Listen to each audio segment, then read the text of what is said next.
आपण बघत आहात आवाज कसमादेचा। नाशिक शहरातून एक अत्यंत धक्कादायक आणि हृदयद्रावक घटना समोर आली आहे। अंघोळीचा साबण गिळल्यानं एका 20 वर्षीय तरुणाचा मृत्यू झाल्याची प्राथमिक माहिती आहे। या घटनेमुळे परिसरात शोककळा पसरली असून संपूर्ण प्रकरणानं गंभीर वळण घेतलंय। मिळालेल्या माहितीनुसार मृत तरुणाचं नाव अथर्व द्विवेदी असं आहे। तो नाशिकमधील इंदिरा नगर परिसरात वास्तव्यास होता।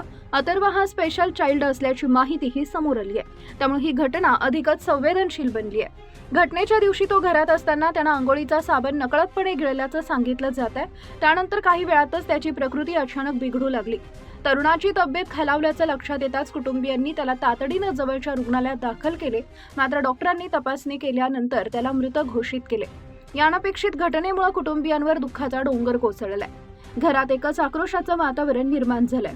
या प्रकरणाची नोंद इंदिरा नगर पोलीस ठाण्यात अकस्मात मृत्यू म्हणून करण्यात आली आहे। पोलिसांनी घटनेची प्राथमिक चौकशी सुरू केली असून नेमकी घटना कशी घडली, साबण गिळण्यामागील कारण काय होतं याचा तपास केला जातोय।